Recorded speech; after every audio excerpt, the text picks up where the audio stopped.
एक असमाप्त कथा की आगे की श्रृंखला में आज सुनिए रमा सिंह की कहानी एक लम्हा मेरे लिए भी।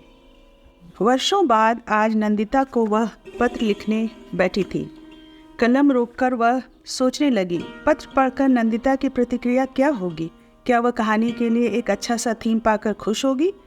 सोचेगी आखिर वह नंदिता के किसी काम तो आई। इस थीम पर तो वह बहुत कुछ लिख सकती थी। कहीं गहरे से जुड़ी नंदिता की छवि बार बार उसकी आंखों में आने लगी थी। नंदिता की यही शिकायत रहती थी ना कि किसी न किसी विषय को भीतरी आंखों से वह क्यों नहीं देखती, क्यों नहीं किसी के मन में उतरती है। तभी तो आज तक किसी से प्यार वार नहीं कर पाई। अपने लंबे लंबे बालों को झटकती नंदिता उसके कंधे पर शरारत से झुक जाती। अरे यार, पकड़ ले किसी के मन को, उतर जा सीढ़ी दर सीढ़ी उसकी निजी जिंदगी में, मोहित कर ले उसे अपने क्रियाकलाप से। वह नंदिता के हाथ अपने गले के चारों ओर घेरते हुए कहती, और फिर वो सारा कुछ तुम्हें बता दूं ताकि तुम एक अच्छी सी कहानी लिख डालो। तुम लेखक होते ही हो मतलबी। मेरी अभी की बीत रही जिंदगी पर तुम्हें कुछ लिखने को मिल नहीं रहा है क्या? वह हाथ से कलम पकड़े अपने कमरे के चारों तरफ एक निगाह डालती है। यहीं कहीं चुपचाप उसके क्रियाकलाप को निहार रही होती थी। वह अपने आधे दुपट्टे से सर ढके और आधे को गले से लपेटे रहती। उस दुपट्टे के बीच से उसका गोल मटोल चेहरा, खोजी आंखों से वह घूरती रहती और वह खींच जाती थी। क्यों? आज अपनी कलम का शिकार मुझे बनाना है क्या? नंदिता उस कमरे से लगे दीवार पर पसरते हुए बेफिक्री से कहती, ना बिल्कुल नहीं। मौजूदा तुम पर लिखने के लिए कुछ है ही नहीं, ना दुख ना सुख, सपाट सी जिंदगी तुम्हारी। भला इसका क्या लिखूं मैं? और दोनों सहेलियां हंसने लगती। उसे आज नंदिता की स्मृति को उस अपने कमरे में फैलाने से असुविधा हो रही थी। उसके अक्स को जैसे वह दीवार से लगे दीवान पर महसूसना चाह रही थी, जो उसको कल्पना में आ नहीं रहा था। तभी उसे याद आया, यह वह कमरा नहीं, वह तो उसका अपना छोटा सा कमरा था। दीवार से सटा चौकी नुमा दीवान, उसी पर मामूली से रुई के गद्दे पर बैठी वे दोनों ढेर सारी बातें किया करती थी। लेकिन यह तो उस कमरे से भिन्न उसका और मनीन्द्र का सांझे का कमरा था। डनलप के गद्दे पर वेलवेट का बेड कवर डाला हुआ। नंदिता को यह सब पढ़कर हैरानी होगी। पत्र पढ़कर वह मुस्कुरा नहीं पाएगी। यह भी नहीं सोच पाएगी कि उसके जैसी नीरस लड़की इतनी गहराई तक कैसे सोच गई। थीम ही ऐसी है कि उसको मुस्कुराहट हठात गायब हो जाएगी और उसकी बड़ी बड़ी आंखें फैल जाएंगी। ऐसा भी हो सकता है क्या? तुम सच तो कह रही हो ना? नंदिता को शायद पता नहीं कि जीवन में इतने तरह के पड़ाव आते हैं, इतने संदर्भ और ऐसे ऐसे वाक्य जुड़ते चले जाते हैं कि इंसान को वह सब समझने के लिए एक लेखक का नज़रिया रखना ज़रूरी नहीं होता। भूख और प्यास, जीवन और मरण, सुख और दुख की अनुभूति के लिए कुछ सीखना होता है क्या? नंदिता से अलग होने के बाद की उसकी अपनी ज़िंदगी रिमाइंड किए गए चलचित्र की तरह उसके सामने झिलमिलाने लगे। वह उन दिनों शैलजा वर्मा नहीं, सिर्फ शैलजा हुआ करती थी। उसका ट्रांसफ़र सूरत से रांची के सेंट्रल एकेडमी में हो गया था। वह स्कूल में पढ़ाती थी। खाली समय में कहानी, कविता और उपन्यास की किताबें पढ़ा करती। उसकी उम्र सरक रही है, यह बात उससे ज़्यादा उसकी सहयोगियों को और सबसे ज़्यादा उसकी माँ को खटक रही थी। उषा तो हमेशा पीछे ही पड़ी रहती और उसका साथ देती इंद्राणी राय। शादी कर डालो, उम्र ढल गई तो फिर अकेले जीना पड़ेगा। इंद्राणी उसी के बगल वाले घर में रहती थी। माँ की परेशानी, जवान बेटी को अपने घर में देखती रहने का दुख जब तब बातचीत का विषय बनाकर इंद्राणी के सामने व्यक्त हो जाया करता। वह खुद किसी को पसंद नहीं करती। परिवार में कोई और तो है नहीं कि उसके लिए लड़का देखे। कभी कभार उसकी माँ इतनी व्यग्र हो उठती कि बेटी की अनुपस्थिति में रुवासी वो इंद्राणी से कहती कि वह अपने पति से कहे कि अपने ऑफिस में ही कोई लड़का खोजे ताकि वह उसका ब्याह कर उसे जन्म देने के दायित्व से मुक्त हो सके। एक रविवार को शैलजा सब्जी खरीदने बाजार गई थी। लौटने में उसने देखा कि माँ इंद्राणी को अपने कमरे में बैठाकर अपनी एक चदरा की पुरानी संदूक खोलकर वर्षों की छोटी छोटी सहेजी चीजें दिखला रही थी, जो उन्होंने अपनी बेटी के दहेज के लिए रखी थी। शैलजा अब तक कमरे में आ गई थी और बिस्तर पर फैले मेजपोश, क्रोशे के ड्रेसिंग टेबल कवर, तकिया खोल, बेड कवर और ऐसी ही ना जाने कितनी चीज़ें देखकर उसे जितनी झेप हुई थी उतनी ही अपनी माँ पर तरस भी आया था। उन कपड़ों पर वर्षों पहले की महीन कशीदाकारी को सहलाते हुए इंद्राणी ने पहले जमाने की कारीगरी की प्रशंसा करते हुए संदर्भ को बदलकर जैसे शैलजा ने झेप से उबार लिया था। इंद्राणी कुछ देर बाद चली गई थी। माँ उन चीजों को सहजती चिंता मग्न थी। शैलजा ने जैसे अपने मन में उठे तूफान पर पानी का छींटा देकर शांत करना चाहा। यह माँ की कैसी विपन्न साथ है। क्या अपनी शादी, अपने पति के सुख उसने भोगे थे जो मुझे वैसे रिश्ते में जकड़ना चाह रही है? पिता जब से दूसरी शादी कर सूरत में बस गए हैं, उस माँ बेटी पर क्या गुजर रही है यह कभी जानने की जरूरत नहीं समझते। जब वह युवती थी, जब अपने पसंद की शादी करनी चाहिए थी, तो पिता ने एक बड़ी ही मामूली सा बहाना बनाया था। एक साधारण से स्कूल मास्टर से अपनी बेटी की शादी करने से वह इनकार कर गए थे। वह तो बाद में जान पाई कि दरअसल पिता चाहते ही नहीं थे कि उनकी कमाऊ बेटी, उनकी पत्नी का सारा बोझ उठाने वाली बेटी ब्याह कर दूसरे घर चली जाए। फिर तो अपनी पहली पत्नी का भी उन्हें कुछ इंतजाम करना होगा। पिता कभी कभार रांची उनके पास आते थे। बिना एक दूसरे के सामने खुले माँ बेटी दोनों ही उनके आने को समाज के सामने अपना कवच ही समझती थी। माँ बेटी की तरह वे भी लोगों से कहते थे कि उनका बहुत बड़ा कारोबार है सूरत में, बेटी जिद में नौकरी कर रही है और अलग रहना पड़ रहा है। अब तो शैलजा के मन का, उम्र का, जीवन का ज्वार जैसे उतर चुका था। वह अच्छी तरह समझने लगी थी कि ब्याह के बाद उसकी माँ को कोई पानी तक पूछने वाला नहीं बचेगा। वैसे उस दिन वाली घटना से शैलजा ने अपनी माँ से एक मौन युद्ध छेड़ दिया था जो कई दिनों तक चला। लेकिन एक रात नींद खुलने पर जब उसने अपनी माँ को हिचकियों में बिखरी रोते देखा, तो उसने तय कर लिया कि यदि पति नाम के इस जीव के बगैर जीना इतना ही मुश्किल है तो वह शादी कर लेगी। उसके शादी कर लेने के निर्णय से ही कोई व्यक्ति शैलजा से, जो अपनी शादी की उम्र बिता चुकी थी, ब्याह करने को तैयार नहीं मिल रहा था। कई जगहों पर अनेकों पहचान वाले ब्याह की चर्चा चलाने लगे, लेकिन बात थी कि बन ही नहीं रही थी। शैलजा की नौकरी कभी किसी बेरोजगार को अपनी ओर खींचती भी तो उसे देखने के बाद ना कर जाता था, पर अंत में वह शुभ घड़ी इंद्राणी और उसके पति के सहयोग से आ ही गई। अब शैलजा को एक अदद पति मिल गया। उसका नाम था मनीन्द्र वर्मा। बहुत बड़ी किसी कंस्ट्रक्शन कंपनी का वह डायरेक्टर था। वह उस दिन प्रतिभा विपुर्ण, सहज एक मामूली सी औरत अपने आप को महसूस कर रही थी जब इंद्राणी और उषा ने मनीन्द्र और उसकी बहन को सामने दिखाने के लिए सजाया था। एक के ऊपर दूसरा पेटीकोट और तांत की स्टार्च वाली साड़ी पहनाते हुए उन लोगों ने सुझाया था कि इससे स्वस्थ और भरे बदन की लगोगी। माँ को उचाट आंखों से देखते हुए वह उनके कहे अनुसार तैयार होती रही, बिल्कुल कठपुतली की तरह। मनीन्द्र अपनी बहन के साथ आया था और शादी का दिन पक्का कर उसकी उंगली में हीरे की एक अंगूठी पहना गया था। शैलजा की उम्र भी कम नहीं थी और 2 बेटों का जनक मनीन्द्र देखने में ठीक ही लगे थे। उसके जाने के बाद शैलजा ने अपने कपड़े बदल बिस्तर पर लेटते हुए सोचा था, चलो जीवन के सफ़र का एक अहम हिस्सा तय हो गया। पिता की मन स्थिति को देखते हुए उसकी माँ ने फैसला सुनाया था कि शैलजा की शादी के बाद वह अपने बहन के पास रहेगी। बेटी ने फैसला सुनाया था कि वह अपनी नौकरी नहीं छोड़ेगी और हर माह अपनी माँ को रुपए भेजा करेगी। इन बातों से पिता आश्वस्त हुए थे और बेटी की शादी की तैयारी करने लगे थे। शैलजा के अंतर्मन में सोई आकांक्षा आकार लेने लगी थी। उसे यह सोचकर अच्छा लगा था कि रोज सुबह उठकर स्कूल जाने और घिसे रिकॉर्ड की तरह क्लासरूम में बच्चों को पढ़ाने की एक रस दिनचर्या में नयापन आएगा। घर में लोग बाग होंगे, मनीन्द्र का साहचर्य होगा, सभी बातों की चिंता उसे ही नहीं करनी पड़ेगी, आदि आदि। शादी के बाद मनीन्द्र के घर रिसेप्शन का सादा सा समारोह था। वह दुल्हन बनी मनीन्द्र के बगल में बैठी थी। भारी बनारसी साड़ी और जराऊ सेट की चमक भी उसकी उम्र कुछ ज़्यादा कम नहीं कर पाई थी। मनीन्द्र कुछ देर उसकी बगल में बैठे रहे, फिर उठकर मेहमानों से मिलने जुलने चले गए। उसकी छोटी ननद की आवाज़ मेहमानों के बीच से उसके कान में पड़ी थी। भैया की पहली शादी में तो बंगला और दुल्हन का कमरा सजाने के लिए कलकत्ता से कारिंदे आए थे और पूरा बंगला रजनीगंधा के फूलों से सजा खुशबू बिखेर रहा था। उस शादी की धूम थी। यह तो उनकी दूसरी शादी है, सो रस्म अदायगी सा थोड़ा बहुत कर दिया गया है। शैलजा का खुशी से दमकता चेहरा बुझ गया था।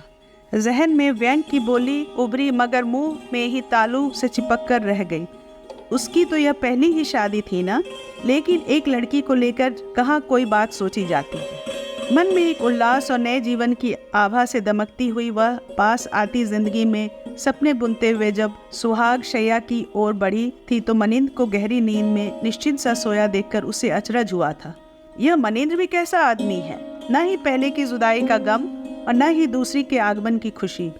यहाँ तो लगता है न कभी कोई मन का हिस्सा खाली हुआ था न आज भरा है। फिर भी धीरे धीरे उसे समझते देर नहीं लगी थी कि मनिंद्र को जीवन शैली में शामिल होकर भी उसे अलग थलग ही रहना होगा। पति की खास पसंद स्वादिष्ट भरपूर खाना, शराब पीना और जब तब गहरी नींद में खर्राटे भरना था। नया नया अमीर हुआ था तो इंग्लिश म्यूजिक की कुछ बजती धुनें, बुक शेल्फ में चुनिंदा कुछ इंग्लिश हिंदी नॉवेल भी थे। बातचीत में अपनी पत्नी शैलजा की चर्चा करता वह कभी नहीं भूलता था। मसलन पढ़ने लिखने का बहुत शौक है, शिक्षिका भी है और अपने बच्चों के भविष्य को इन्हीं के हाथों में सौंप मैं निश्चिंत रहता हूँ। शादी के बाद शैलजा का मन गदरा उठा था, जैसे सूखा पड़ा पौधा खाद और पानी पाकर नई नई कोपलों से भर जाता हो। उसे खुद आश्चर्य होता और अपने मचलते मन पर। उसे तो लगा था कि उसका यौवन बीत चुका है, लेकिन कहीं मन के किसी कोने में जैसे वह चुपचाप प्रतीक्षारत था। वह खुद ही अपने आप चकित थी। उसका मन हर क्षण मल्हार गाता रहता। वह अक्सर रात में नींद में सोए मनिंद्र को जगा घंटों हंसी मजाक की बातों में मशगूल हो जाती। उसकी इस रोमांटिक अंदाजों को वह समझ नहीं पाता। कभी बाहर दोस्तों में बैठा होता तो एक स्लिप भेजती और शायराना अंदाज में उसे अपने पास बुला लेती। एक दिन स्कूल में छुट्टी थी और ऐसे ही अपने कमरे में बैठी कुछ पढ़ रही थी। तभी नौकर ने आकर बताया कि साहब बाजार जा रहे हैं, कुछ मंगवाना हो तो सामान की लिस्ट दे दीजिए। शैलजा ने कागज के एक टुकड़े में लिखा, एक लम्हा मेरे लिए भी, और नौकर को थमाते हुए कहा, साहब के हाथ में ही देना। मनिंद्र कागज का वह टुकड़ा पाकर भीतर आया और बोला, यह क्या लिखा है? एक लम्हा क्या है? यह कहीं लहंगा तो नहीं लिखा था? फिर मनिंद्र की नज़र जब शैलजा की शरारत भरी आंखों से टकराई तो खीज और हल्की मुस्कान लिए बोला, क्या बात है, आजकल शायराना होती जा रही हो। तभी तो कहीं पानी की बूंद को मोती बनाकर खुश होती हो और कभी लम्हे की फरमाइश कर बैठती हो। मुझे बाजार जाने की जल्दी पड़ रही है और तुम्हें ये फितूर सूझ रहा है। वह हंसी, अपने मन ही मन की हंसी। मनिंद्र के लिए एक दोना मलाई लाना ज़्यादा आसान था बनिस्बत एक लम्हा के लिए इस दुनिया में गुम हो जाने से। वह सुबह उठकर भोजन की विविधता और खर्च को कम करने के क्रम में लग जाता। क्यों खर्च हो गया, वह क्यों हो गया, यह क्यों बर्बाद हो गया। बैंक के सारे नियम उसे कंठस्थ थे, जिससे ज़्यादा सूद उसे मिल सके। 100 की गिनती में तो उसके पासबुक थे। कभी मनिंद्र उसे पुराने 100 का नोट तो कभी पासबुक की शक्ल का नजर आता। ऐसे ख्याल जब भी उसे आते वह अपनी सोच को झटक कर उबर जाती। अमीरों के जीने के ढंग ऐसे ही होते होंगे। वह कभी अमीर ही थी नहीं, इसलिए भावुकता को ही धरोहर समझ अब तक संजोए रही। लेकिन वह तो देश सुख को भी लाभ हानि के तराजू में तौलकर ही हमेशा पहल करता था। एक दिन तो उसने शैलजा से हंसते हुए कहा भी था, शादी से बड़ा फायदा यह है कि सेक्स की भूख सस्ते में निबट जाती है। सुनकर वह सन्न रह गई, जैसे किसी ने आग की लौ बदन से छुआ दी हो। शादी के बाद उसकी सहेली इंद्रानी ने कहा था, चलो बिना प्रसव पीड़ा के 2 बेटों की माँ बन गई हो, भाग्यशाली हो।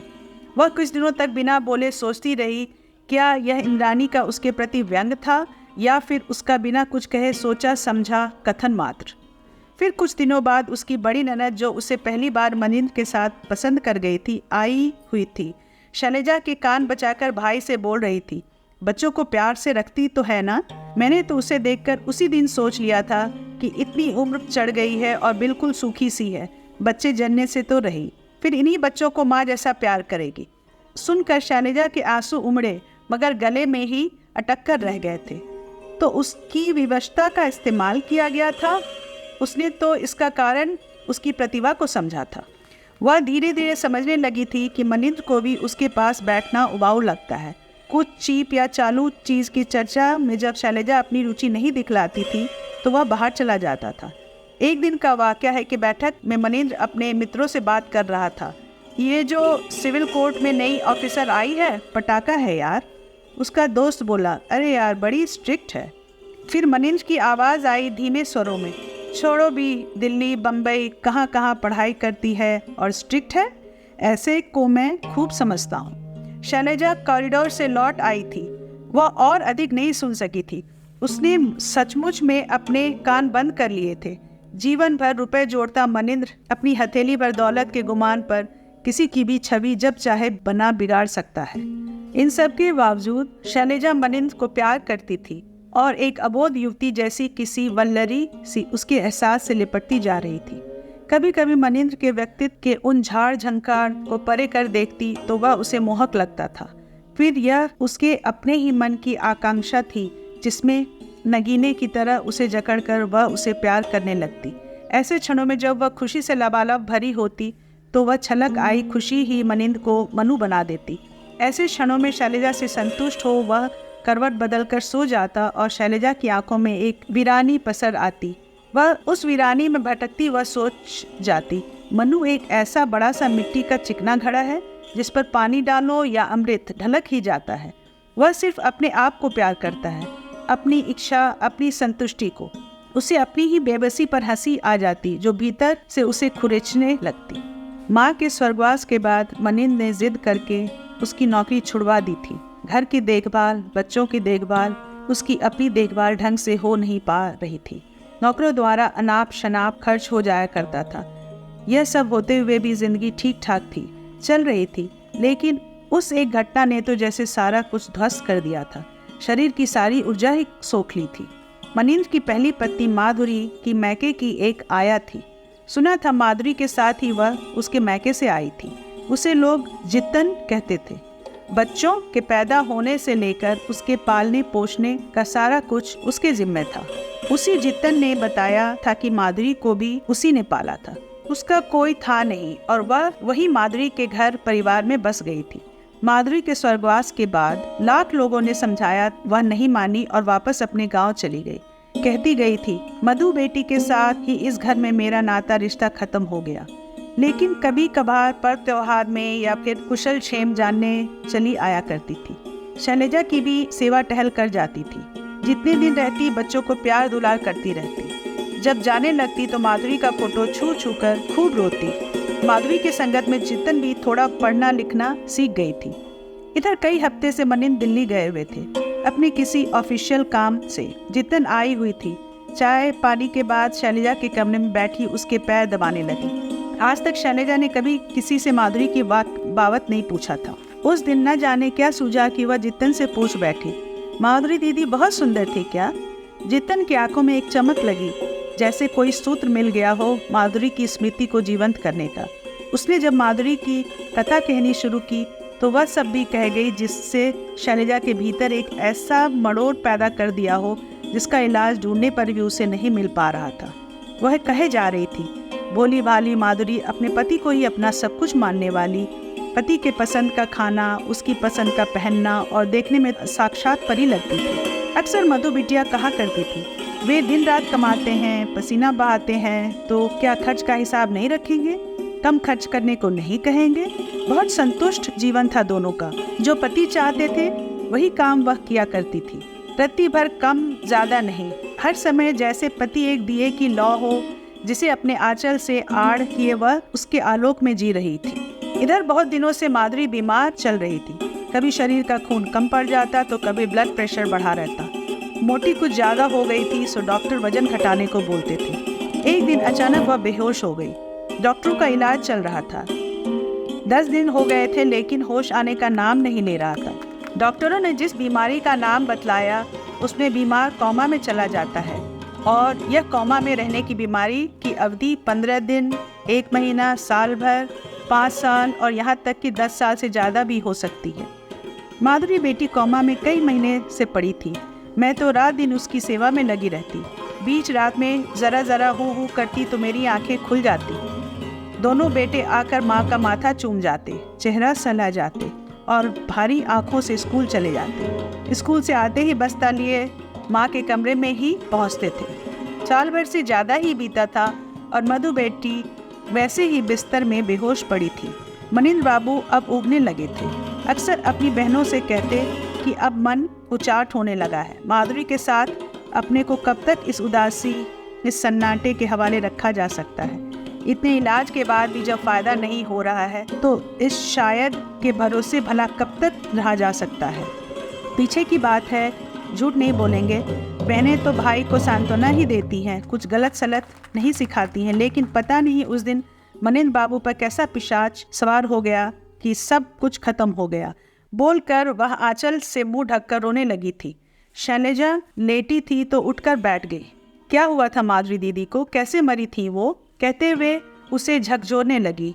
जितन आंसू पोंछते हुए बोली, अब सुनकर क्या करोगी बेटी, जो मुंह उस समय नहीं खुला वो अब खुलकर क्या होगा। दोनों बच्चों का मुंह देखकर चुप लगा गई। बोलने से भी क्या होने वाला था, अमीर उमराओं की बात ही और होती है, भला मेरी बात का क्या वजन होगा। बेकार में इस घर में बदनामी होती। बार बार लगता मधु बेटी बोल रही है, मेरे देवता ने जैसा चाहा वैसा किया, तुम कौन होती हो बोलने वाली। मनीन ने कहीं कुछ ऐसी वैसी बात तो नहीं करती कि उसके लिए अब उसे पचा पाना मुश्किल हो जाए। सोचते हुए शैलजा की आवाज़ पस्त हो गई थी। वह अपनी बुझी और सुस्त पड़ गई बोलीज में बोली, अब बता ही दो जितन बहन कि माधुरी दीदी के पति ने उसके साथ क्या किया, उस रात क्या हुआ था। जितन कुछ क्षण चुप रही और फिर सुबकते हुए बोली, मेरी नींद तो हमेशा उछटी ही रहती थी कि कब मधु बेटी को मेरी ज़रूरत पड़ जाए। उस रात मैं बहुत निंदाई थी कि दरवाजे को धीमे खट से आवाज़ के साथ खोलते हुए मनिंद्र बाबू भीतर दाखिल हुए। मैंने समझा पत्नी को देखने आए हैं। आकर कुछ पल उसके पास बैठे, फिर उठकर दरवाजे के पास गए और लौट आए। मैं जगी बिछौने में जस की तस पड़ी रही। फिर वे कुछ देर चहलकदमी करते रहे। बिस्तर पर बैठे, उठकर दरवाजे के पास गए, फिर लौटे और मधु बेटी की नाक से लगे पाइप को झटक कर हटा दिया और दरवाज़ा खोल बाहर चले गए। मैं उठकर उसके पास गई तो वह कुछ पल छटपटाई, जोर जोर से सांस लेने लगी और शांत हो गई। मैं बाहर भागी मनिंद्र बाबू के कमरे की तरफ। वह खिड़की पर खड़े सिगरेट पी रहे थे। उनको मधु के पास देखने की बात मैं पचा गई। मैं डर गई थी कि इस अंधेरी रात में वह मेरा गला न कहीं दबा दें। जान तो सबको प्यारी होती है ना शैलू बेटी। मनिंद्र बाबू ने माधुरी की हालत बिगड़ने की बात पर अचरज व्यक्त किया। आकर डॉक्टर ने देखा तो खेल खत्म था। जितन आंसू पोंछकर उठकर कमरे से बाहर चली गई थी और शैलजा अपने आप में सिकुड़ी बिस्तर पर पड़ी रही। कैसे सारा कुछ इतने दिनों से चढ़े रिश्ते के रंग को खुरच खुरच कर मनिंद्र ने अपना मन कोरा कर लिया होगा। तभी से कई धारदार चीज़ें कभी उसके सर पर तो कभी मन पर तो कभी उसकी सोच पर लटकती रहने लगी है। अब जब भी मनिंद्र उसे अपने पास बुलाता, अपनी बाहों में भरना चाहता, उसे लगता वह माधुरी है, वह कोमा में जा रही है और मनिंद्र उसे दबोच रहा है। वह अपने आप में तब लौटती जब मनिंद्र उसे झकझोर कर अलग करता हुआ कहता, ठंडी औरत। वह अब नए सिरे से एक नई नज़र से मनिंद्र को, उसके बेटे मधु और विकास को देखने लगी थी। कितना फर्क आ गया है उसे देखने में। इन दिनों शैलजा पागलपन की हद तक गुमसुम अपने आप में खोई रहने लगी थी। वह अक्सर सोचने लगती, औरत होने की दुर्नियति ने उसे कभी बख्शा नहीं। पहले सोचा करती थी पढ़ लिख कर अपने पैरों पर खड़ी होकर वह औरत होने की नियति को ललकार देगी, लेकिन यह तो जैसे बिना उसके जाने बचपन से लेकर अभी तक उसके क्षण क्षण पर काबिल रही। मेढक को सांप जैसे धीरे धीरे अपनी शुदा शांति के लिए रफ्ता रफ्ता निगलता है, आज वह भी छटपटाती हुई अपने को बचाने की कोशिश करती हुई भी सर्प के उदरस्थ होती चली जा रही है। और यदि छूट भी गई तो विषधर के कांटे से कभी भी जी पाएगी। एक दिन तो हद ही हो गई। वह मनिंद्र की बगल में लेटी हुई छत देख रही थी। वह सोया हुआ था। शैलजा देख रही थी कि एक मोटी सी छिपकली ने लपक कर एक कीड़े को पकड़ लिया। कीड़ा छटपटाता रहा और वह उसे निगलती जा रही थी। शैलजा उस दृश्य को देखते ही डर से चीख उठी। मनिंद्र उसकी चीख से घबरा उठे। ए क्या हुआ क्या हुआ, कहते हुए उसने शैलजा को अपने से लगा लिया। उसने अंगुली के इशारे से जब छिपकली दिखाई जो कीड़े को डकार चुकी थी तो मनिंद्र खींच उठा। तुम भी शैलजा दिनों दिन बच्ची बनती जा रही हो, यह भी कोई चीखने की बात थी भला। वह चुप लगा गई। भला क्या बोलती, अपने भय को व्यक्त भी तो नहीं कर सकती थी। नंदिता उसके मन की बात से समझ जाएगी कि जिस हरे भरे पेड़ को सहारा समझ वह उससे लिपटी अब तक बढ़ती गई, उसमें कहीं नंदिता की हर क्षण की कही बातों का भी तो असर था। उसे समझते देर नहीं लगेगी जब बेल की जड़ ही सूखती जा रही है तो फिर पेड़ की उस ऊंचाई पर पहुंची फुनगी को सूखते क्या देर लगेगी। नंदिता की चिट्ठी आ गई थी। उसे खोलते हुए अचरज से उसके मुंह से निकला, इतनी जल्दी? शायद लौटती डाक से ही उसने उसकी चिट्ठी का जवाब भेजा था। उसने लिखा था, दुनिया की किसी भी चीज़ से अपना जीवन ज़्यादा अहम है। चली आओ बचकर उस शैवाल भरे तालाब को छोड़कर। शैलजा हाथ में उन पंक्तियों को लिए सोच रही थी, जब शैवाल से बचकर गजराज नहीं निकल सकता तो भला उसकी बिसात क्या।